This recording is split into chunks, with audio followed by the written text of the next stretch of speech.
કેમ છો બેટા? હવે લાસ્ટ ટાઈમ જે આપણે પેપર 1 સોલ્વ કર્યું હતું, આજે આપણે બીજા પેપરને એટલે કે પેપર 2 સોલ્વ કરવાનો પ્રયત્ન કરીશું. પ્રશ્નો તમને ગમ્યા હોય તો બેટા લાઈક કરજો અને મારી ચેનલને સબસ્ક્રાઇબ કરવાનું ન ભૂલતા બેટા, પ્લીઝ. ઓકે, તો સબસ્ક્રાઇબ કરો, જેના કારણે આવા બીજા પેપરો હું કન્ટિન્યુ આ રીતે કરતો જાઉં તો તમને પેપરો સરળતાથી મળી રહે અને તમને મેસેજ પણ મળી રહે. ઓકે, તો આજે આપણે વધારે સમય નહીં બગાડીએ, આગળના પોઈન્ટથી શરૂઆત કરી દઈશું. ઓકે, તો હવે પેપર 2 ની અંદર આપણે આગળના પ્રશ્નોનું સોલ્યુશન જો બેટા.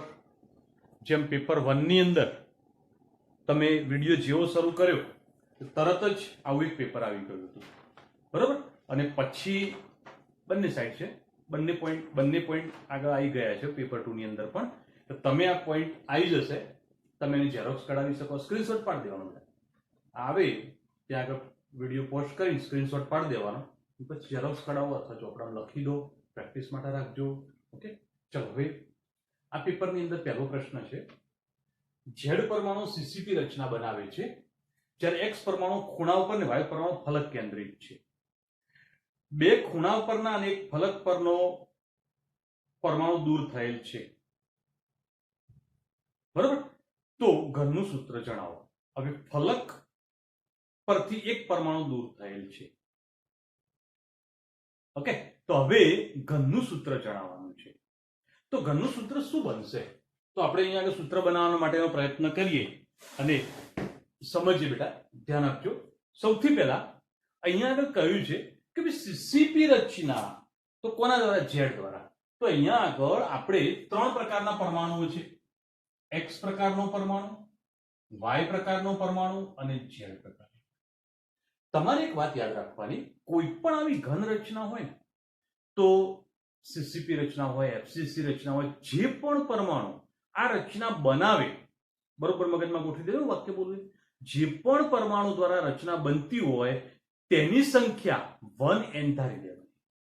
ઓકે બેટા, મતલબ એની સંખ્યા એકમ ધાર દેવાની. ઝેડ પરમાણુ દ્વારા સીસીપી રચના બની છે ને, તો ઝેડ પરમાણુની સંખ્યા કેટલી છે? 1n જેટલી છે. ચલો, વાત ક્લિયર થઈ ગઈ બેટા. હવે એક્સ પરમાણુ જે ખૂણા ઉપર છે, હવે ખૂણા ઉપર હોય તો એ પરિસ્થિતિમાં એક્સ પરમાણુ કેટલા હોય બેટા? તો અહીંયા આગળ આપણે જાણીએ છીએ કે 8 ખૂણાઓ, દરેકની હિસ્સેદારી 1 અષ્ટમાંશ હોય. ચલો, આ નોર્મલી વાત થઈ ગઈ. વાય પરમાણુ ફલક કેન્દ્રિત છે. જો એ ફલક કેન્દ્રિત હોય તો 6 ફલકો છે અને દરેકની હિસ્સેદારી 1/2 હોય. હવે આ 1 અષ્ટમાંશ ને 1/2 એવું સમજાવવાની જરૂર નહીં પડે ને બેટા, ક્લિયર થઈ જશે. ઓકે, તો પણ સમજાવી દઉં કે તમારી પાસે કોઈ ઘન હોય તો એવો એક ઘનના બાજુ બીજો ઘન આવે. ઓકે, આ બાજુ પણ એક ઘન આવે ને આ બાજુ પણ એક ઘન આવે, મતલબ 4 ઘન આવે, 4 એકમ કોષ. એવા 4 એકમ કોષ એક્ઝેક્ટ એના ઉપર આવે. તો ધારો કે આ એકમ કોષના ખૂણા ઉપર એક ગોળો હોય તો એ ગોળો 8 એકમ કોષના ભાગમાં આવે, આ ખૂણા ઉપર હોય તો. અને જો બધા જ એકમ કોષના ભાગમાં એ ગોળો આવી જતો હોય તો દરેક એકમ કોષના હિસ્સેદારીમાં કેટલો આવે? 1 અષ્ટમાંશ આવે. અને દરેક ઘનના ભાગમાં 8 ખૂણા હોય, મતલબ તો એ રીતે ફલક એટલે બાજુ. ઓકે, તો ધારો કે આ ઘન છે તો આ ઘનની એક બાજુ છે, એના બાજુમાં બીજો એક ઘન એટલે કે એકમ કોષ આવી જાય તો આની ફલક આની સાથે જોડાયેલી હોય, ભાગમાં હોય, તો અડધો ગોળો આમાં જાય ને અડધો ગોળો આમાં જશે, મતલબ 1/2 હિસ્સો આવશે. તો ફલકનો હિસ્સો કેટલો દર્શાવવાનો? ફલકો કેટલી હોય બેટા? 6. ફલક એટલે બાજુ. તમે તમારા ઓરડામાં બેઠા છો તો રૂમની બાજુઓ કેટલી છે? તો 4 ખૂણામાં, સોરી, 4 બાજુ 4 દિવાલો, એક ઉપર ને એક નીચે, થઈ ગઈ ટોટલ 6. તો 6 થઈ ગઈ. પણ હવે તમને એક વાતની સ્પષ્ટતા કરે છે. તો અહીંયા આગળ આની સંખ્યા આટલી થશે બેટા. હવે એક સ્પષ્ટતા કરે છે કે ખૂણા ઉપર જે ગોળાઓ છે એમાંથી 2 ગોળાઓ નીકળી ગયા છે. તો ખૂણા ઉપર 8 ગોળા હોય તો 2 ગોળા નીકળી ગયા છે. તો હવે દૂર થયેલા ગોળાઓ કેટલા? તો અહીંથી 2 ગયા એટલે 6 ગુણ્યા 1 અષ્ટમાંશ n. અહીંયા આગળ એક ગોળો વાય ઉપરથી નીકળી ગયો છે. વાય ઉપરથી કેટલા ગોળા નીકળ્યા બેટા? 1. અને 1 નીકળે એટલે અહીંયા આગળ 5 ગુણ્યા 1/2 n, જેના દ્વારા રચના બની હોય એ ન નીકળ્યા, એમને એમ હોય. ઓકે, ચલો હવે છેદનું પદ કાઢી દેવું છે. છેદનું પદ કાઢી દેવું હોય તો 8 અને 2 નો લસા લો એટલે 8 થશે. દરેકના 8 વડે ગુણી દેજો. દરેકના 8 વડે ગુણીએ તો અહીંયા આગળ 8 વડે ગુણો તો 8 ઉપર હતા 8 નીચે છે. 6 અષ્ટમાંશ અને 8 વડે ગુણતા 8 8 જતા રહે મતલબ કેટલા વધ્યા? 6. ચલો અહીંયા આગળ 8 વડે ગુણો તો 5 દૂત્યાંશ ગુણ્યા 8. 5 દૂત્યાંશ ગુણ્યા 8 જો 8 વડે ગુણીએ તો 20 આવશે. તો 20 અને અહીંયા 8 વડે ગુણીએ તો 8. ઓકે. હવે બધામાં કઈ કોમન નીકળે છે? 6 20 ને 8 માં બે કોમન નીકળે. જો બે કોમન નીકળે છે તો અહીંયા આગળ વધશે 3n 10n અને 4n અને આ એની સંખ્યા થઈ ગઈ. અને જો એ સંખ્યા હોય તો x ની સંખ્યા કેટલી બેટા? 3, y ની સંખ્યા 10 અને z ની સંખ્યા 4. તો આ થઈ ગયું ઘનનું સૂત્ર. શું થઈ જાય બેટા? ઘનનું સૂત્ર બની ગયું. તો જો ઘનનું સૂત્ર આ બનતું હોય તો x3 y10 z4 મતલબ તમારો જવાબ C આવશે. ઓકે. તો પહેલા કોયડામાં જવાબ કેટલો આવ્યો? C આવ્યો. કેવી રીતે ગણતરી કરી આખી વાત સમજી ગયા એટલે હવે નેક્સ્ટ કોયડો જે છે એ સમજવાનો પ્રયત્ન કરીએ. કહ્યું છે નીચેના પૈકી શેનું બાષ્પ દબાણ મહત્તમ હશે? કોનું બાષ્પ દબાણ મહત્તમ હશે? તો એ પોઈન્ટ ઉપર ફોકસ કરીએ, સમજીએ. ધ્યાન આપજો. તો તમને ઓપ્શન આપ્યા છે HF છે, એક HCl છે, એક HBr છે અને એક HI છે. હવે જો બાષ્પ દબાણનો મતલબ શું? મહત્તમ ક્યારે હોય? આંતરાળીય આકર્ષણ બળ ઓછું હોય તો બાષ્પ વધારે બને અને જેટલી બાષ્પ વધારે બને એટલું બાષ્પ દબાણ વધારે હોય. સીધી વાત છે. તો કોનું બાષ્પ દબાણ સૌથી મહત્તમ હશે તો ચેક કરીએ. તો HF જે છે HF એમાં હાઇડ્રોજન અને ફ્લોરિન વચ્ચે આંતરાણવીય હાઇડ્રોજન બંધ બને. જો આંતરાણવીય હાઇડ્રોજન બંધ બન્યો તો હાઇડ્રોજન બંધ પ્રબળ હોય. જો હાઇડ્રોજન બંધ પ્રબળ હોય તો મતલબ આની બાષ્પ ઓછી બને, કારણ કે બંધ પ્રબળ એટલે અણુઓ બાષ્પ ના બને અથવા ઓછા બને. તો આની બાષ્પ ઓછી બને તો HF તો જવાબ ના આવે. ઓકે. બીજું હવે આમાં વિચારીએ ત્રણમાં.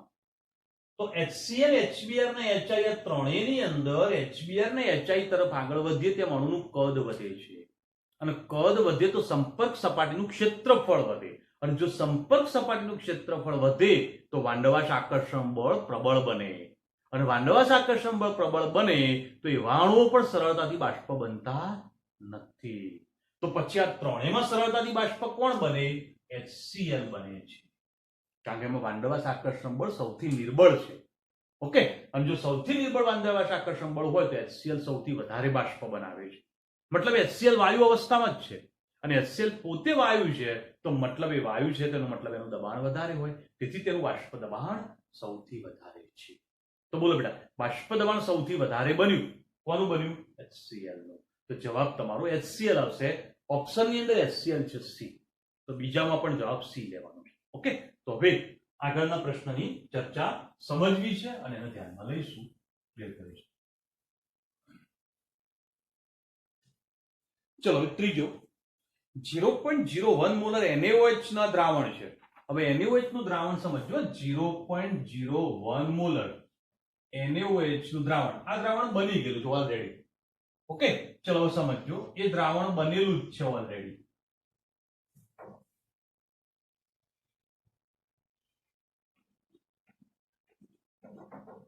ઓકે બેટા. હવે દ્રાવણ હોય એટલે સપાટી પર કોણ હોય? દ્રાવક પણ હોય અને દ્રાવ્ય પણ હોય. સમજાવ બોલે? તો મતલબ અંદર દ્રાવ્ય પણ છે. માની લઈએ આ દ્રાવ્ય છે. ઓકે બેટા. હવે અંદર તમને આગળ કહે છે કે 5 ગ્રામ NaOH અંદર ઉમેર્યું છે. હવે આ દ્રાવણ બની ગયું, એમાં હજુ 5 ગ્રામ NaOH ઉમેર્યું. હવે NaOH ઉમેર્યો મતલબ દ્રાવ્ય વધ્યો ને, તો દ્રાવ્ય વધે તો મતલબ કે હજુ પણ સપાટી ઉપર દ્રાવ્યના અણુઓ વધ્યા છે. સપાટી ઉપર દ્રાવ્યના અણુઓ વધ્યા છે. ઓકે બેટા. તો હવે તમને જવાબ માંગે છે. શું જવાબ માંગે છે? તો અહીંયા આગળ ક્લિયર કરીશું કે બનતા દ્રાવણનું બાષ્પ દબાણમાં શું થશે? બનતા દ્રાવણના ઠાર બિંદુમાં શું થશે અને બનતા દ્રાવણના ઉત્કલન બિંદુમાં શું થશે? સોરી, અભિસરણ દબાણ કહ્યું છે, એની જે ચર્ચા કરીએ છીએ. તો અભિસરણ દબાણ, ઉત્કલન બિંદુ પણ લઈ લઈશું, ચિંતા નહીં, ઉત્કલન બિંદુ પણ સમજાવી દઈશું. ચલો હવે પહેલા જે દ્રાવણ હતું 0.01 મોલર NaOH નું દ્રાવણ હતું એની અંદર 5 ગ્રામ શું નાખી દીધું, બીજું NaOH નાખી દીધું વધારાનું. તો મતલબ દ્રાવણ વધુ સાંદ્ર બન્યું, કારણ કે દ્રવ્યનું પ્રમાણ અંદર વધે તો સાંદ્રતા વધે. હવે જુઓ, સપાટી ઉપર દ્રાવ્ય વધ્યો અને દ્રાવક ઘટ્યો તો બાષ્પ વધારે બને કે ઓછી બને? ઓછી બને. બાષ્પ ઓછી બને તો મતલબ બાષ્પ દબાણ ઘટે. ચલો ઓકે, તો બાષ્પ દબાણ ઘટે. કેમ ઘટે ખબર પડી ગઈ? કારણ કે જેટલું દ્રાવણ, આના પરથી એક વાત બરોબર મગજમાં બેસાડી દો, નોંધવું હોય તો નોંધી રાખો કે દ્રાવણની સાંદ્રતા વધે તો બાષ્પ દબાણ ઘટે. કેમ ઘટ્યું ખબર પડી બેટા? કારણ કે સાંદ્રતા વધી એટલે સપાટી ઉપર અણુઓ વધ્યા. અણુઓ વધ્યા તો બાષ્પ એટલી ઓછી બને, કારણ કે દ્રાવક સપાટી પર ઘટ્યો. બાષ્પ ઓછી બને તો બાષ્પ દબાણ ઘટે છે. ચલો, બાષ્પ દબાણ એટલું ઘટ્યું. ઠાર બિંદુ. હવે એક વાત બીજી, સાંદ્રતા હું એક ક્લિયર કરું, ધ્યાન આપજો બેટા. સાંદ્રતા ચલે છે ઉત્કલન બિંદુ. ઓકે, અને બીજો પોઈન્ટ ક્લિયર કરું, સાંદ્રતા ચલે છે 1 ઠાર બિંદુ. મતલબ સાંદ્રતા વધે તો ઉત્કલન બિંદુ વધે. બેસાડ દો મગજમાં. સાંદ્રતા વધે તો ઉત્કલન બિંદુ વધે અને સાંદ્રતા વધે તો ઠાર બિંદુ ઘટે. ઓકે બેટા, કોઈ પણ દ્રાવણનું ઠાર બિંદુ ઘટે. ક્યારે? સાંદ્રતા વધે તો ઠાર બિંદુ ઘટે. બે વ્યસ્ત પ્રમાણમાં થઈ ગયા, અને જો વ્યસ્ત પ્રમાણમાં થયા તો ઠાર બિંદુ ઘટે છે. ક્લિયર ને? અને બીજી વાત કરીએ કે ભાઈ અભિસરણ દબાણ, જેટલી સાંદ્રતા વધે એટલું અભિસરણ દબાણ પણ વધે છે. અભિસરણ દબાણ વધે તો અહીંયા આગળ કેમ? તો આપણે એક સૂત્ર જાણીએ છીએ, પાઈ ઇઝ ઇક્વલ ટુ CRT. આ સૂત્ર જાણીએ છીએ બધા. પાઈ છે, સી એ સાંદ્રતા છે, તો અભિસરણ દબાણ અને સાંદ્રતા બે સમપ્રમાણમાં છે, અને જો એ બંને સમપ્રમાણમાં હોય તો સાંદ્રતા વધે, અભિસરણ દબાણ પણ વધે. તો અભિસરણ દબાણના પોઈન્ટમાં શું આવશે બેટા? વધે. તો બાષ્પ દબાણમાં ઘટાડો દર્શાવ્યો, ઠાર બિંદુમાં ઘટાડો, અભિસરણ દબાણમાં વધારો. અને જો ઉત્કલન બિંદુ હોય તો વધારો. ઓકે, તો ઉત્કલન બિંદુની વાત પણ થઈ ગઈ. બધા ચારે ચાર સંખ્યાત્મક ગુણધર્મો લઈ લીધા. ઘટે ઘટે વધે, ઘટે ઘટે વધે વાળો ઓપ્શન જે છે એ કયો છે બેટા? ઘટે ઘટે વધે, તો બી ઓપ્શન છે તમારો. બી ઓપ્શન તમારો સાચો છે, જોઈ લેજો. ઓકે, હવે એના પછી ચોથો પ્રશ્ન છે. ચોથાની અંદર પણ એક કોયડો દાખલો છે. દાખલો છે એટલે અહીંયા ગણતરી કરી દઈએ, સમજી લઈએ.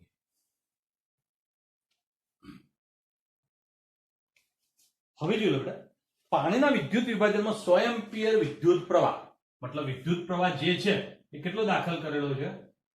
100 એમ્પિયર. કેટલા સમય સુધી પસાર કર્યો?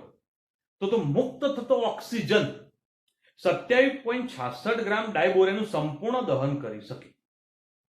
હવે ડાયબોરેનનું સંપૂર્ણ દહન કરવાની વાત આપણે સમજવાની છે. ઓકે, હવે ડાયબોરેનનું સંપૂર્ણ દહન કરવાની વાત સમજવાની છે તો પહેલી ચર્ચા વિચારી કે ડાયબોરેનની પ્રક્રિયા કેવી રીતે થાય. તેનું સમીકરણ ક્લિયર કરી દો પહેલા, પછી આગળ સ્ટેપ બાય સ્ટેપ આગળ વધીએ. બરોબર? ચલો ઓકે, ડાયબોરેનની પ્રક્રિયા જે છે આવી છે, B2H6 O2 ડાયબોરેનનું દહન થયું. દહન થાય તો એ દરમિયાન B2O3 H2O. બરોબર? તો બોરોનનો ઓક્સાઇડ ને પાણી મળે છે. સમીકરણનું સંતુલન જોઈ લેવું પડશે. ઓકે, સંતુલન જોઈએ તો અહીંયા આગળ જોઈ લો બેટા, હાઇડ્રોજન 6 છે. 6 હાઇડ્રોજન કરવા માટે અહીંયા 3 વડે ગુણી દઈએ. ઓકે, ઓક્સિજન 6 પણ 3 વડે ગુણી દો, બોરોન પણ 2 થઈ ગયા. ચલો હવે આટલું વાત તો બધાને ખબર પડી. ઓકે, હવે તમને કહ્યું છે કે ડાયબોરેન ખરેખર એક્ચ્યુઅલીમાં કેટલા ગ્રામ એને અહીંયા આગળ દહન કરવાની વાત કરી છે? 27.66 ગ્રામ. તો અહીંયા આગળ લખી દઉં રકમમાં જે છે 27.66 ગ્રામ B2H6 લીધો છે. એક આ એમ્પિયર આપી દીધા છે, ડાયબોરેન જે છે એનું વજન આપ્યું છે. ઓકે, તો આપણને શોધવાનું શું કહ્યું છે? સમય. સમય જે છે શોધવાનો છે.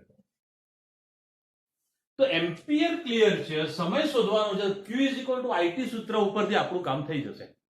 તો Q એટલે કે વિદ્યુતનો જથ્થો કુલમમાં જોઈશે. જો વિદ્યુતનો જથ્થો કુલમમાં આપણને મળી જાય તો આપણું કામ થઈ જાય. ઓકે, તો હવે એ પોઈન્ટ ઉપર આપણે આગળ વધવું પડશે. એ પોઈન્ટ અહીંથી આપણને મળશે. કેવી રીતે મળશે? ચલો જોઈ લઈએ. હવે એક વાત ક્લિયર કરો બેટા, કે ઓક્સિજન જે છે એની જો પ્રક્રિયા થાય ઓક્સિજનની, તો શું થશે? પહેલા ત્યાંથી આપણે આખી શરૂઆતની વાત કરીએ. તો 1 મોલ જો O2 લઈએ, 1 મોલ ઓક્સિજન, તો કેટલો વિદ્યુતનો જથ્થો આવે? તો 4 ફેરાડે આવે. કેમ 1 મોલ O2 માં 4 ફેરાડે આવે એ પણ સમજાવી દઉં. તો ધ્યાન આપજો બેટા, ઓક્સિજન જે છે બરોબર, એના ઉપર વીજભાર કેટલો હોય? -2 હોય. હવે -2 જે છે એની અંદરથી O2 બની જાય, ઓકે, તો શું થઈ જશે? 2 ઇલેક્ટ્રોન થશે મુક્ત. ઓકે, તો હવે એક જ પરમાણુ હોય ને, અહીંયા વનહાફ કરી દો. ચલો, તો એક જ ઓક્સિજન પરમાણુ હોય પણ O2 લખ્યો હોય તો આ વનહાફ કાઢી દઈએ. હવે તો 2 ઓક્સિજન હોય તો અહીંયા આગળ 2 વડે ગુણીશું, તો -2 અને 2 એટલે -4. તો કેટલા ફેરાડે થઈ જાય? તો 4 ઇલેક્ટ્રોન મતલબ 4 ફેરાડે. તો બોલો, હવે 1 મોલ ઓક્સિજન હોય તો 4 ફેરાડે વિદ્યુતનો જથ્થો આવશે. આટલું કમ્પ્લીટ બધાને? ચાલો સરસ. હવે સમજીએ કે ભાઈ 4 ફેરાડે વિદ્યુતનો જથ્થો આવે. ખરેખર 1 મોલ ઓક્સિજન હોય તો, પણ ખરેખર ઓક્સિજન કેટલા છે? તો 3 મોલ O2 હોય તો કેટલા ફેરાડે? તો 3 ગુણ્યા 4 ફેરાડે બરાબર 12 ફેરાડે. વિદ્યુતનો જથ્થો ક્લિયર થઈ ગયો. કેટલો થશે બેટા? 12 ફેરાડે. હવે 12 ફેરાડે હોય તેના કુલમ કેટલા હોય? સીધી વાત છે ને. તો 12 ફેરાડે બરાબર કેટલા કુલમ થાય? તો અહીંયા આગળ 12 ફેરાડે બરાબર 12 ગુણ્યા 96,500 કુલમ. તો કુલમ પણ મળી ગયા. ચલો, કુલમ મળી ગયા તો હવે વાત શું રહી? ટી મળી જશે. બહુ સરળ વાત થઈ ગઈ. ઓકે, તો અહીંયા આગળ જુઓ બેટા, Q = IT. Q = IT લખ્યું તો T = Q/I. હવે Q એટલે 12 ગુણ્યા 96,500 છેદમાં I. કેટલા એમ્પિયર છે? 100 એમ્પિયર. કહ્યું છે આપણે આગળ રકમમાં, તો 100 એમ્પિયર. તો 2 0 નીકળી જાય છે. તમારે 965 ગુણ્યા 12 કરવાનું. 965 ગુણ્યા 12 કરે એટલે 11,560 સેકન્ડ. બરાબર. તો T બરાબર કેટલું થઈ ગયું બેટા? 11,560 સેકન્ડ થઈ ગયું. આ જવાબ આપણને સેકન્ડમાં મળ્યો. પણ તમે જુઓ, તમારા ઓપ્શનો બધા કલાકમાં આપેલા છે, તો કલાકમાં ફેરવી દેવું પડશે. કલાકમાં ફેરવવા માટે તો સેકન્ડનું કલાકમાં ફેરવો તો 1 કલાકમાં કેટલી સેકન્ડ હોય? 3600 હોય. આપણે બધા જાણીએ છીએ. બરાબર. તો મતલબ 11,560 ભાગ્યા 3600. તો 3600 વડે એને ભાગી દઈએ. જો 3600 વડે ભાગીએ છીએ તો એ પરિસ્થિતિની અંદર તમે 3.21 કલાક. આ તમારો ફાઇનલ જવાબ. અને જો 3.21 કલાક આવતો તો ફાઇનલ જવાબ, તો મતલબ તમારો જવાબ એ આવશે 3.2. બરાબર. તો અહીંયા આગળ તમે એ જવાબ ક્લિયર કરી શકો. ચોથા પ્રશ્ન. તો બોલો બેટા, ચોથા પ્રશ્નનો જવાબ બધાને? ઓકે, હવે પાંચમો MCQ. પાંચમો MCQ શું છે એને સમજી લઈએ.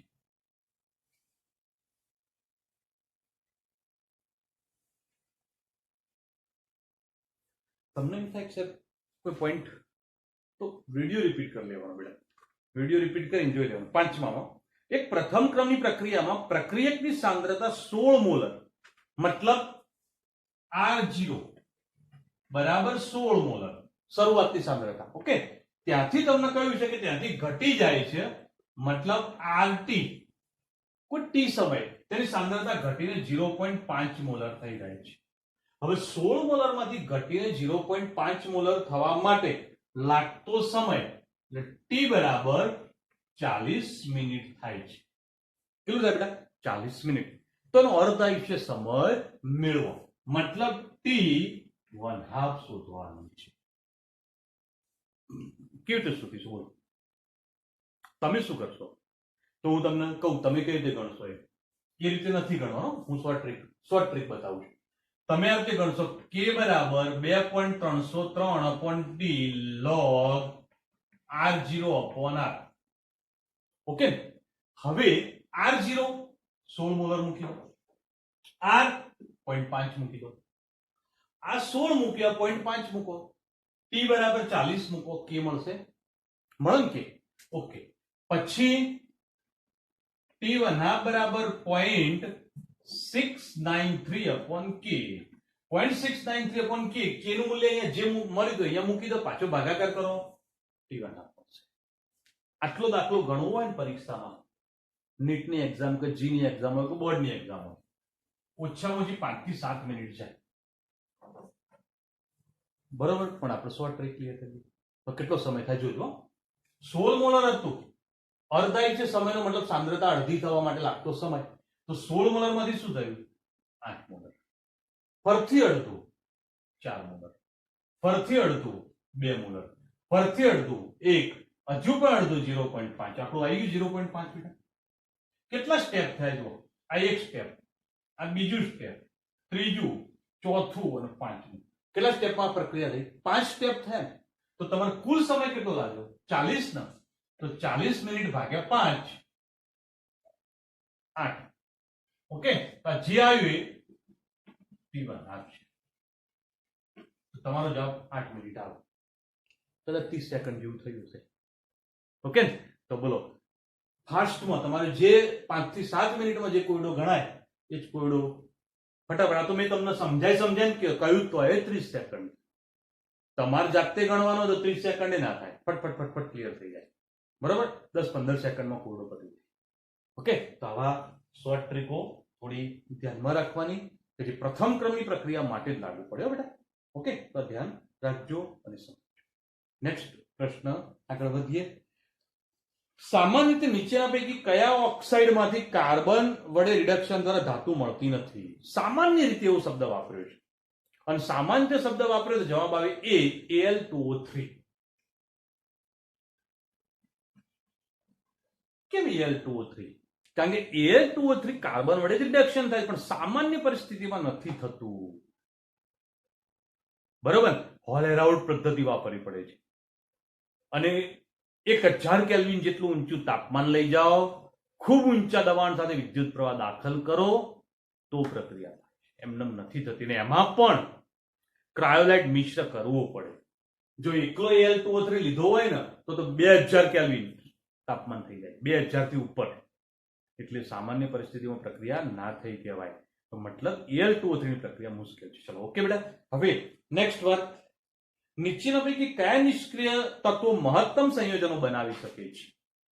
કયા નિષ્ક્રિય તત્વો એવા છે કે મહત્તમ સંયોજનો બનાવી શકશે? તો એના માટે પણ આપણે અહીંયા આગળ જોઈ લઈએ કે ભાઈ નિષ્ક્રિય તત્વો કયા છે. તો હિલિયમ, નિયોન, આર્ગોન, ક્રિપ્ટોન અને ઝેનોન. જેમ જેમ અને રેડોન પણ છે, સોરી, જેમ જેમ નીચે તરફ જઈએ તેમ તેમ પરમાણુનું કદ મોટું થતું જાય, કેન્દ્રથી અંતર વધતું જાય ઇલેક્ટ્રોનનું. તેથી કેન્દ્રનું આકર્ષણ બળ ઘટે તો એવા ઇલેક્ટ્રોન સરળતાથી પ્રક્રિયામાં ભાગ લઈ શકે. ઓકે, તો આ નિષ્ક્રિય આ જે છે નિષ્ક્રિય વાયુ તત્વો, એમાંથી આ રેડોન છે ને એ રેડિયોએક્ટિવ તત્વ છે, આપણે રાસાયણિક પ્રક્રિયામાં ધ્યાનમાં નહીં લઈએ તો પછી સૌથી ઝડપી પ્રક્રિયા કોણ આપશે? ઝેનોન આપશે. આ બધામાં આમ ઝેનોન એટલી ઝડપી પ્રક્રિયા નથી આપતું, આ બધામાં ઝડપી. અને બીજું આવશે ક્રિપ્ટોન. તો સામાન્ય રીતે સરળતાથી પ્રક્રિયા આપતું નિષ્ક્રિય વાયુ તત્વ ક્રિપ્ટોન અને ઝેનોન. એમાં પણ સૌથી સરળતાથી કોણ? ઝેનોન. જેના કારણે જ આપણી બુકની અંદર જે નિષ્ક્રિય વાયુ તત્વોની જે પ્રક્રિયા એના સમીકરણો આપે એમાં કોના સમીકરણો છે? બધા સમીકરણો કોના છે? ઝેનોનના જ છે. બરાબર, તો કેમ ઝેનોનના છે? કદ મોટું છે, કેન્દ્રનું ઇલેક્ટ્રોન પર આકર્ષણ ઓછું, જેના કારણે પ્રક્રિયા સરળતાથી. ચલો આ બોલે ક્લિયર બેટા? તો પોઈન્ટ એક ધ્યાન રાખો અને સમજી લો. ચલો અહીંયા જગ્યા છે, બીજો એક કોડો સોલ્વ કરતી. આપેલા પૈકી કયો ઓક્સાઇડ ઉભયગુણી છે? હવે કયો ઓક્સાઇડ ઉભયગુણી છે? તો અહીંયા આગળ CrO, Cr2O3, CrO5 અને CrO3. ઓકે, ચલો એક વાત ક્લિયર કરીએ. ઓક્સાઇડની અંદર ધાતુના ઓક્સાઇડમાં જેમ જેમ તેનો ઓક્સિડેશન આંક વધે તેમ તેમ ઓક્સાઇડની એસિડિક પ્રબળતા વધે છે. કમ્પ્લીટ બેટા બોલે? હવે અહીંયા આગળ જો આનો ઓક્સિડેશન આંક ક્રોમિયમનો તો +2, આમાં +3, +5, +6 ગણી શકો ને? ઓકે, તો મતલબ કે આ જે છે ને એ ઉભયગુણી છે. બરાબર, તો તમને એમ થાય આનો +5 કેવી રીતે ગણ્યો? +5 છે, કેવી રીતે જોઈ લો. Chromium, oxygen, oxygen, oxygen, oxygen, નો ઓક્સિજન. હવે જુઓ આ 4 ઓક્સિજન જે છે ને, સોરી એનો +6 જ આવશે. ગુણથી લખો +6 આ 4 ઓક્સિજન જે છે ને એ પેરોક્સાઇડ વાળો ઓક્સિજન છે અને જો પેરોક્સાઇડ વાળો ઓક્સિજન હોય તો -1 -1 -1 -1 ચારે ચારનો ઓક્સિડેશન અંક કેટલો થયો -1 થયો અને આ ઓક્સિજનનો -2 તો ક્રોમિયમનો કેટલો થાય બેટા +6 થાય તો CrO5 માં ક્રોમિયમનો +6 આ પ્રશ્ન અલગથી પણ પૂછાયેલો છે CrO5 માં ક્રોમિયમનો ઓક્સિડેશન અંક નીટજીમાં અલગથી આ પોઈન્ટ અલગ છે ને પેલો ઓક્સિડેશન અંકનો પોઈન્ટ અલગ છે તો એ પણ પોઈન્ટ ધ્યાન રાખજો આનો +6 ભૂલ ના થાય કન્ફ્યુઝન ના થાય ઓકે કેમ કદાચ એવી રીતે પણ પૂછાતો તો CrO5 માં પેરોક્સાઇડ વાળા ઓક્સિજનની સંખ્યા કેટલી તો પેરોક્સાઇડ વાળા ઓક્સિજનની સંખ્યા કેટલી બેટા તો 4 છે તો આવા પણ પ્રશ્નો બની શકે અંદર આના બંધારણ ઉપરથી પણ પ્રશ્ન બને તો નીટજીમાં બધું શક્ય છે તો ધ્યાન રાખવાનું ઓકે ચલો હવે બીજો એક પોઈન્ટ લઈએ તો એ સમજવાનો પ્રયત્ન કરીએ ધ્યાન આપો બધા એક પ્રશ્ન બીજો છે CO Br2 En2 અને Cl2 માં કોબાલ્ટનો સંવર્ગાંક કેટલો એવો પ્રશ્ન છે કોબાલ્ટનો સંવર્ગાંક માંગ્યો છે આનો તો કોબાલ્ટનો સંવર્ગાંકનો મતલબ કોબાલ્ટ સાથે જે પણ લિગેન્ડ સંવર્ગ સહસંયોજક બનતી જોડાયા હોય એની સંખ્યા મતલબ જો બ્રોમિન જે છે એ કેવું છે એક દંતીય લિગેન્ડ છે અને એક દંતીય લિગેન્ડ હોય તો એક જ બંધ બનાવો તો બે બ્રોમિન થાય અને કેટલા બે બંધ બનાવે ઓકે હવે ઇથિલિન ડાયામાઇન એ દ્વિદંતીય લિગેન્ડ છે અને જો દ્વિદંતીય લિગેન્ડ હોય તો એક ઇથિલિન ડાયામાઇન બે બંધ બનાવે તો બે ઇથિલિન ડાયામાઇન ભેગા થઈને ચાર બંધ બનાવે તો કુલ સંવર્ગ સહસંયોજક બંધ કેટલા બને બેટા 6 બને તો મતલબ કોબાલ્ટનો સંવર્ગાંક 6 થશે તમારો જવાબ 6 હશે તો કેવી રીતે ગણતરી કરી ધ્યાન રાખજો ઓકે એક સરળ પ્રશ્ન છે અને સરળતાથી આવડી જાય એવું છે બરોબર હવે કોબાલ્ટનો સંવર્ગાંક કેટલો એ ગણતરી કરી દીધી આપણે અને સમજી ગયા એના પછી આગળનો એક પ્રશ્ન પણ જોઈ લઈએ 111 ટ્રાયફ્લોરોઇથેનની પ્રક્રિયા સિલ્વર પાવડર સાથે કરેલી છે તો નિપજ કઈ હવે 111 ટ્રાયફ્લોરોઇથેન જોઈ લઈએ CH3C ઓકે અહીંયા આગળ ફ્લોરિન ફ્લોરિન અને ફ્લોરિન ત્રણે ત્રણ ફ્લોરિન પહેલા કાર્બન ઉપર છે એટલે 111 ટ્રાયફ્લોરોઇથેન ચલો એક દર્શાવી દીધું ફરીથી ફ્લોરિન ફ્લોરિન ફ્લોરિન સી 111 ટ્રાયફ્લોરોઇથેન બરાબર એની પ્રક્રિયા સિલ્વર પાવડર સાથે કરી છે જો સિલ્વર પાવડર સાથે કરીએ છીએ તો પ્લસ Ag સિલ્વર જે છે ને એને હેલોજન પ્રત્યેનું આકર્ષણ બળ હોય અને જો હેલોજન પ્રત્યે આકર્ષણ બળ હોય તો એના કારણે સિલ્વર એ હેલોજનને પોતાની તરફ આકર્ષીને દૂર કરાવી દેશે તો સમજો આ સિલ્વર બધા હેલોજનને દૂર કરાવી દે તો આ એક ફ્લોરિન બીજો ફ્લોરિન ત્રીજો ફ્લોરિન તેવી રીતે 1 2 અને 3 કેટલા ફ્લોરિન આકર્ષણ પામી સિલ્વર સાથે જોડાઈ જશે 6 અને 6 ફ્લોરિન નીકળી જાય તો અહીંયા આગળ જે સિલ્વર છે કેટલા હશે 6 જોડાશે કેટલા સિલ્વર અંદર જોડાય 6 તો AgF AgF AgF AgF AgF ને AgF મતલબ AgF સિલ્વર ફ્લોરાઇડ 6 બન્યા ચલો સિલ્વર ફ્લોરાઇડ તો 6 બની ગયા એ તો વાત પતી ગઈ પણ આપણે નિપજ કઈ તો હવે ખબર પડશે નિપજની વાત હવે કરીશું તો હવે નિપજની વાત કરીએ જોજો CH3C હવે આ કાર્બન 3 ફ્લોરિન મુક્ત કરી દીધા તેના 3 બંધ બનાવવાના બાકી રહે ને 3 બંધ બનાવવાની ક્ષમતા બાકી રહી ઓકે હવે વિચારો આ બાજુનો કાર્બન આ બીજું અણુ તો એ પણ 3 બંધ બનાવવાના બાકી રહે ઓકે એના પણ 3 ફ્લોરિન નીકળી ગયા તો બંનેના 3 બંધ બનાવવાની જે ક્ષમતા બાકી રહી તો અહીંયા 3 બંધ બની ગયા બંને વચ્ચે તો આ રીતે એક અણુ નિપજ તરીકે મળ્યો જેને આપણે શું કહીશું તો બ્યુટ 2I ઓકે ચાર કાર્બન બ્યુટ બીજા કાર્બન પછી ત્રિબંધ છે 2I તો આ પ્રશ્નમાં જવાબ શું આવશે બેટા બ્યુટ 2I તો બ્યુટ 2I જવાબ છે ડી ચોથો જવાબ આવશે બરોબર ઓકે હવે એના પછી એક પ્રશ્ન બીજો છે જેને આપણે સમજવાનો પ્રયત્ન કરીશું તેના જોડે C5H12 અણુસૂત્ર ધરાવતા અચક્રીય મોનોહાઇડ્રિક આલ્કોહોલ અચક્રીય જેમાં ચક્ર ના હોય એવા મોનોહાઇડ્રિક આલ્કોહોલ મતલબ એક જ OH સમૂહ જેમાં હાજર હોય તેવા આલ્કોહોલની સંખ્યા કેટલી, અને એની અંદર કિરાલ કેન્દ્ર ધરાવતા આલ્કોહોલ કેટલા, પાછા એમાં કિરાલ કેન્દ્ર હોય એવા આલ્કોહોલ પાછા અલગ કાઢવાના છે. ઓકે, પહેલા તો આવા આલ્કોહોલ કેટલા બને એની સંખ્યા જોઈ લઈએ, પછી કિરાલ કેન્દ્ર વાળા અલગ પાડીએ. ઓકે, ચલો ધ્યાન આપજો. પહેલા તો 5 કાર્બન છે, 5 કાર્બન મેં લખી દીધા. હવે આ કાર્બન સાથે હું OH જોડી કાઢું અહીંયા, તો એક અણુ આવો બની જશે, ખૂટતા હાઇડ્રોજન મૂકી દીધા. બરોબર, તો પેન્ટેન 1 ઓલ. ચલો એક બીજું 5 કાર્બન એમને એમ લઈ લઉં અને આ બીજા કાર્બન ઉપર OH મૂકવું, તો CH3 CH2 CH2 CH અને CH3 પેન્ટેન 2 ઓલ બીજો સમઘટક બન્યો. ચલો હવે આગળ અહીંયા આગળ OH મૂકવું, પેન્ટેન 3 ઓલ.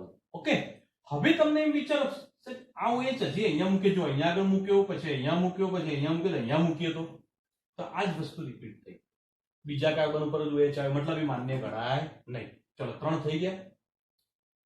5 કાર્બન સીધા લખ્યા તો 3 સમઘટકો બન્યા. હવે એક શાખામાં લઈ લઈએ, 4 સીધા લખ્યા અને એકના શાખામાં રાખીએ. ઓકે, અને હવે અંદર OH જોડતા જઈએ. OH જોડીએ તો એક OH જો છેડા ઉપર જોડે, તો CH3 CH2 CH અહીં CH3 CH2 1 ઓલ એક સમઘટક આ બને. હવે જુઓ તમે આ 4 કાર્બનની શૃંખલામાં પહેલા કાર્બન ઉપર મેં OH જોડે, આ જ OH તો બીજા કાર્બન ઉપર લાવી દઈએ. થોડું સિસ્ટમથી જ કામ કરજો, જેના કારણે પરીક્ષામાં પણ આવા સમઘટકો બનાવવાની કદાચ વાત આવે તો તમે સરળતાથી બનાવી શકો. જો આમાં શું કર્યું, 5 સળંગ લખ્યા, અહીં એક OH જોડ્યો, એક એના પછી અંદર જોડ્યો ને એક અંદર જોડ્યો. તો અહીંયા પણ એવી રીતે એકનો શાખામાં લાયા પછી જોડીએ, હવે એકને અહીંયા જોડીએ. ઓકે, તો હવે જુઓ CH3 CH2C CH3 CH3 2 methyl butane 2 all એક સમઘટક આવો બને. બનશે ને બેટા? ઓકે સર, હવે આગળ વાત કરીએ એના પછી કભી હજુ પણ OH ના બાજુ લાવીએ અહીંયા, તો શું થાય છે જુઓ, CH3 CH CH CH3 CH3 OH. જુઓ પહેલા OH અહીંયા જોડ્યો, બીજામાં અહીંયા જોડ્યો, ત્રીજામાં અહીંયા જોડ્યો, અલગ કહેવાય. ઓકે, હવે ચોથો જોડીએ એક, આનું નામ હવે આવડી જશે તમને, તો CH2 CH2 CH CH3 CH3 એક OH અહીંયા. બરાબર, તો એક અહીંયા જોડ્યો છેડા ઉપર. તો જુઓ તમે પહેલા અહીંયા જોડ્યો એક, બીજો અહીંયા જોડ્યો, ત્રીજો અહીંયા જોડ્યો, ચોથો અહીંયા જોડ્યો. કારણ કે આ મિથાઇલ વચ્ચે છે ને એના કારણે આ 4 કાર્બન અલગ અલગ ગણાય. તો 4 સમઘટકો આ બન્યા. અને હજુ પણ એક સમઘટક બને છે કે જેમાં 5 કાર્બનની જગ્યાએ 3 કાર્બન સળંગ રાખીએ અને બાકીના 2 ને શાખામાં લઈ જઈએ અને અહીંયા આગળ OH જોડી દઈએ.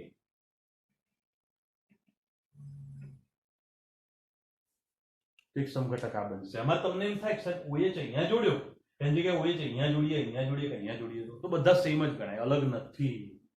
ઓકે બેટા, તો 2,2 ડાયમિથાઇલ પ્રોપેન 1 ઓલ છે. નામકરણ ક્લિયર કરી શકો છો. તો તમારા સમઘટકો 8 બન્યા. તો તમારા ઓપ્શનની અંદર જવાબ સમઘટકો કેટલા, તો 8 આવશે. બરોબર, પણ તમને એક બીજો પ્રશ્ન પણ કરેલો છે કે કિરાલ વાળા કેટલા છે, તો અહીંયા આગળ જો તમે પહેલો અણુ છે એમાં કોઈ કિરાલ કાર્બન નથી. કેમ? આ કાર્બન ઉપર 3 hydrogen, 2 hydrogen, 2 hydrogen, 2 hydrogen, 2 hydrogen. બરોબર, કિરાલનો મતલબ કાર્બનની આજુબાજુ જોડાયેલા 4 પરમાણુ કે ક્રિયાશીલ સમૂહ જુદા જુદા હોવા જોઈએ, તો જ કિરાલ ગણાય. બરોબર, તો આમાં તો 3 હાઇડ્રોજન એટલે કિરાલ ના ગણાય. આ પણ નહીં, આ પણ નહીં. ચલો આ ગણાશે. કેમ ગણાશે વિચારો. આ હાઇડ્રોજન હું આવી રીતે લખી ને જગ્યાએ આમ લખી દઉં, તો OH CH3H આખો ભાગ જોવાનો. તો જુઓ 4 અલગ અલગ છે, તો આ અણુને કિરાલમાં ગણીશું, કિરાલ છે. ઓકે, ચલો હવે આમાં તો કિરાલમાં નથી ગણાય. કેમ નહીં ગણાય?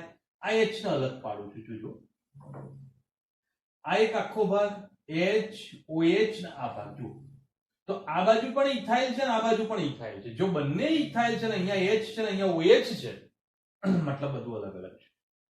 અને જો અલગ અલગ નથી, સોરી અલગ અલગ નથી, આ બે સરખા છે, આ બે અલગ છે પણ આ બે સરખા છે મતલબ કિરાલમાં ગણાય નહીં. ચલો હવે આને જુઓ. તો અહીંયા આગળ શું થશે બેટા? તો કિરાલમાં ગણી શકાય કે ના ગણી શકાય? તો અહીંયા આગળથી થોડો ફોકસ કરીશું. HCH3 આ ઇથાઇલ અને આ ભાગ અલગ. હવે જો ચારે ચાર ભાગ અલગ અલગ દેખાય છે તો આ પણ કિરાલમાં ગણાશે. કેમ ગણાશે ખબર પડી જાય બેટા? ઓકે સરસ. આ કિરાલમાં ગણાશે કે નહીં ગણાય? નહીં ગણાય. કેમ કે આ બે મિથાઇલ સરખા થઈ ગયા. આ કાર્બન સાથે બંને સમૂહ સમાન છે. સમાન સમૂહ તો કિરાલ ના બને. ઓકે ચલો આ કિરાલમાં ગણાશે તો આ કાર્બનને જોઈએ આપણે. તો અહીંયા આગળ જો વિચારો તો આ બે મિથાઇલ સમાન છે તો આ કાર્બન તો કિરાલમાં ના ગણાય. પણ આ કાર્બન કિરાલ બનશે કે નહીં બને જોઈએ. CH3OH H અને આખો ભાગા તો આ પણ કિરાલ છે. બરાબર. અને આ કિરાલ નથી. કેમ નથી બેટા? કારણ કે બે મિથાઇલ સમૂહ સમાન થઈ ગયા. અને અહીં તો હાઇડ્રોજન બે હાઇડ્રોજન એટલે કિરાલ ના બને. તો આ પણ કિરાલ નથી. ચલો આ પણ કિરાલ નથી. કેમ? આ કાર્બન ઉપર 3 હાઇડ્રોજન, અહીં 3 હાઇડ્રોજન, અહીં 3 હાઇડ્રોજન, એ તો કાર્બન કિરાલ હોય જ નહીં. અહીંયા 2 હાઇડ્રોજન એ પણ ના હોય. અને આ કાર્બન સાથે આ બધા મિથાઇલ સરખા છે એ પણ ના હોય. તો કિરાલ કાર્બન 3 અણુમાં છે એવું આપણે રજૂ કરી શકીએ. તો તમારો જવાબ 8 અને 3 આવશે. તો 8 અને 3 વાળો ઓપ્શન તમારે સિલેક્ટ કરવાનો રહેશે. ઓકે. હવે એક 12મો પ્રશ્ન અહીંયા આગળ જોવો છે સોલ્યુશન માટે. શું છે એને સમજવાનો ટ્રાય કરીશું બેટા. ધ્યાન આપજો.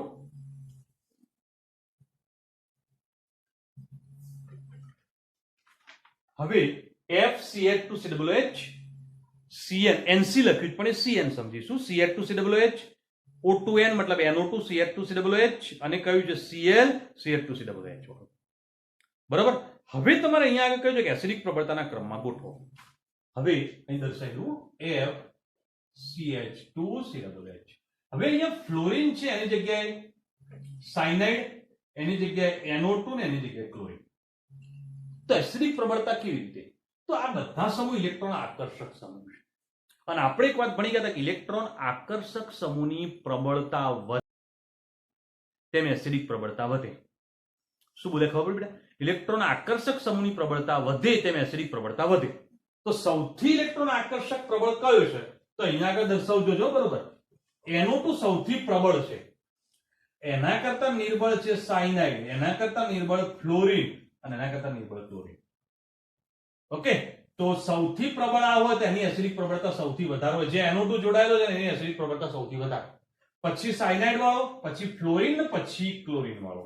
તો મતલબ કે આ બધું ચર્ચા કરીએ તો તમારા ઓપ્શનમાં એવો ભાગ આવે છે બી વાળો. તો તમારો જવાબ બી આવશે. કેવી રીતે નક્કી કર્યું ખબર પડે? ઇલેક્ટ્રોન આકર્ષક સમૂહની પ્રબળતા વધે ને તો એસિડિક પ્રબળતા વધે. ઓકે. અને ઇલેક્ટ્રોન દાતા વધે ને તો એસિડિક પ્રબળતા ઘટે. ઓકે. તો એસિડિક પ્રબળતાની અંદર એક આ પોઈન્ટ ધ્યાન રાખજો. હવે એક બીજો પોઈન્ટ અહીંયા આગળ ક્લિયર કર્યો છે. C3H9N. બરાબર. અણુસૂત્ર ધરાવતા સંયોજનના શક્ય અચક્રીય બંધારણીય સમઘટકો જણાવો. હવે શક્ય અચક્રીય બંધારણીય સમઘટકો તો જો તમે નાઇટ્રોજન છે મતલબ એમાઇન છે, કોઈ ઓક્સિજન નથી મતલબ નાઇટ્રો નથી. બરાબર. હવે અચક્રીય બંધારણીય સમઘટકો તો એમાઇન સંયોજનની અંદર એક પ્રાથમિક એમાઇન તરીકે તમે આ લઈ શકો. 3 કાર્બન, 1 નાઇટ્રોજન, 3 ને 2 5 ને 2 7 ને 2 9 હાઇડ્રોજન થઈ ગયું. ઓકે. તો એક આ થશે, બીજું એક આવું પણ થશે CH3CH CH3NH2. એક આ પણ છે પ્રોપેન 1 એમાઇન ને પ્રોપેન 2 એમાઇન. આ બંને પ્રાથમિક એમાઇન છે. તો પ્રાથમિક એમાઇન એક શક્ય છે. બીજા આવશે દ્વિતીયક એમાઇન. તો દ્વિતીયક એમાઇનમાં તો CH3NH CH2CH3 આ દ્વિતીયક એમાઇન. તો એક દ્વિતીયક એમાઇન પણ આમાં લઈ શકાય છે. તો ધ્યાનમાં રાખો. એક આ ત્રીજું ઉદાહરણ. દ્વિતીયક એમાઇનમાં એક જ આવશે. તો હવે તૃતીયક એમાઇન પણ શક્ય છે. તો CH3N CH3Cl. તો આવું એક તૃતીયક એમાઇન. તો મતલબ સમઘટકોની સંખ્યા કુલ 4. તમારો જવાબ 4 આવશે. ઓકે. તો એક છેલ્લો પ્રશ્ન. નીચે આપેલામાંથી બિનઆવશ્યક એમિનો એસિડ કયો છે? બિનઆવશ્યક એમિનો એસિડ. તો મતલબ તમારો જવાબ જે છે એમાં ડી આવશે, એલેનાઇન. હવે આ પ્રશ્ન મેં અત્યારે એટલા માટે મૂક્યો કે તમને એમ થાય કે સાહેબ આ શું? તો નીટ માટે જી માટે બેટા તૈયાર કરવા પડશે આવશ્યક ને બિનઆવશ્યક એમિનો એસિડ. બરોબર. તો એમાં એલેનાઇન એ બિનાવશ્યક એમિનો એસિડ છે. બિનાવશ્યકનો મતલબ શું એ થોડું સમજાવી વ્યાખ્યા. કે આપણે કોઈ ખોરાક ખાઈએ છીએ તો પ્રોટીન લઈએ તો પ્રોટીનનું અંદર જળ વિભાજન થાય તો એના અંદરથી એમિનો એસિડ છૂટા પડે, અને આપણા ખોરાકની અંદરથી જે એમિનો એસિડ આપણને મળતા હોય એ આવશ્યક કહેવાય. અને કેટલાક એમિનો એસિડ એવા છે જે આપણા શરીરની અંદર જ, આપણા શરીરની અંદરથી જ ક્રિયા દરમિયાન મળી રહે, ખોરાકમાંથી બહારથી જરૂર ના પડે, તે બિનાવશ્યક કહેવાય. તો એલેનાઇન પણ એવો એમિનો એસિડ છે કે આપણી જૈવિક ક્રિયામાં બહારથી જરૂર નથી પડતી, અંદરથી મળી રહેતો હોય છે. તો આ આપણે લઈ શકીએ. તો બેટા આજના પેપર 2 ની આપણે અહીંયા સમાપ્તિ કરીએ. બરાબર, તમને કંઈક આમાં જાણવા મળ્યું હશે, કંઈક ગમ્યું હશે, લાઈક કરજો, મારી ચેનલ સબસ્ક્રાઇબ કરજો. સબસ્ક્રાઇબ કરવાનું ન ભૂલતા બેટા. આવા જ બીજા વિડીયો હું કન્ટિન્યુ રાખીશ, તમારી બોર્ડ એક્ઝામ અને નીટ જીની એક્ઝામ માટે ઉપયોગી બને. ઓકે, તો સબસ્ક્રાઇબ કરવાનું ભૂલતા નહીં. તમારા મિત્રોને પણ આ વિડીયો જોવા માટે લિંક મોકલજો, અથવા એમને પણ કહેજો સબસ્ક્રાઇબ કરો, જેના કારણે તમારા મિત્રો પણ આનો લાભ લઈ શકે છે. ઓકે, આજનો એપિસોડ અહીંયા પૂરો કરીએ બેટા. ચલો, ગુડ ડે.